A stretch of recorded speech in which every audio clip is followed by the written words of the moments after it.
Hello বন্ধুরা, তোমরা সবাই কেমন আছো? আশা করি ভালো আছো। আমরাও ভালোই আছি। আজকে বিকাল এখন 4টার মতো বাজে, আর মা মেয়ে চলে এসেছি দিদি বাড়িতে। কারণ দিদি বাড়িতে আজকে আমাদের খাওয়া দাওয়ার নেমন্তন্ন আছে, তার জন্য।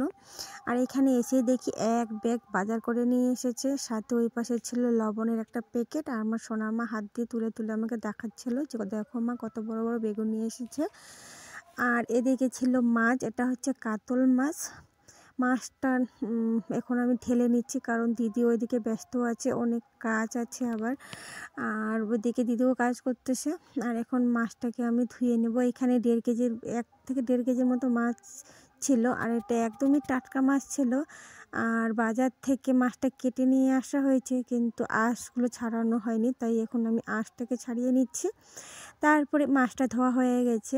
আর এদিকে মা নিয়ে এসেছিলো আমাদের বাড়ির পাশে একটা পিসি, সে গেছিলো অযোধ্যায়, সেখান থেকে এই গোকুলদানা আর মুড়িগুলো নিয়ে এসেছিলো। ওখানকার নাকি এগুলো প্রসাদ হয়, সেটা খেয়ে তারপরে আবারও কাজে লেগে পড়লাম। এখন বাজারগুলো বের করে নিচ্ছি। আজকে এই যে দেখতে পাচ্ছ বাঁধাকপিটা, এই বাঁধাকপিটা নিয়ে এসেছে মাছের মাথা দিয়ে ঘন্ট করার জন্য। এই বাঁধাকপি মাছের মাথা দিয়ে ঘন্ট করব। আর দেখো কি লম্বা লম্বা বেগুন নিয়ে এসেছে। এই শীতের সকালে বা সন্ধ্যা এই বেগুন পোড়া, তার সাথে যদি ডিমের অমলেট বা আলু সিদ্ধ থাকে, গরম ভাতের সাথে জাস্ট জমে যাবে। আমার তো বেগুন পোড়া খেতে বেশ ভালো লাগে, কিন্তু এই বছর আর শীতে বেগুন পোড়া খাওয়া হয়নি আমাদের। কিন্তু ভাবছি কালকে এই বেগুনটাকে পোড়াবো, মানে যেটা সব থেকে বড় সেই বেগুন রেখে দেবো। ওই বেগুনটা আমি কালকে পুড়িয়ে খাবো। আমার সমস্ত গোছানো হয়ে গেছে। আর এদিকে সন্ধ্যা হয়ে গেছে, দিদি এখন সন্ধ্যা দিচ্ছে, আর আমি টুকটাক করে সব কাজগুলো করার চেষ্টা করতেছি। এখন সবজিটা কেটে দিচ্ছি, তারপরে এই সমস্ত বাঁধাকপি বেগুন সব কিছু কেটে কুটে ধুয়ে টুয়ে কমপ্লিট করে দেবো। তারপরে দিদি বসে বসে রান্না করবে। আর আজকে করব বাঁধাকপি দিয়ে আর মাছের মাথা দিয়ে ঘন্ট, আর বেগুন ভাজা, তারপর একটা মাছের ঝোল।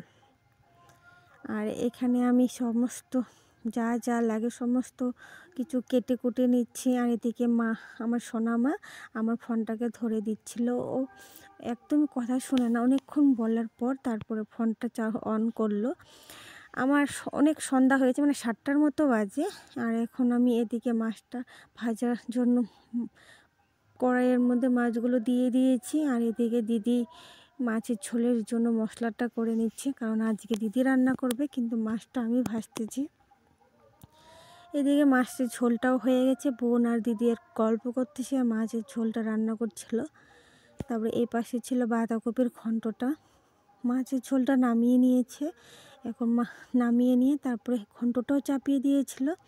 আর এতক্ষণ ভিডিও করা হয়নি, আমার মেয়ের কাছে ছিল। এই যে দেখতে পাচ্ছ বাঁধাকপিটাও হয়ে গেছে, এটা এখন নামিয়ে নেবে, তারপর খাওয়া দাওয়ার পালা। আর অনেক রাত হয়ে গেছে, 9টার মতো বাজে। খাওয়া দাওয়া করে আবার বাড়ি যেতে হবে। টাটা।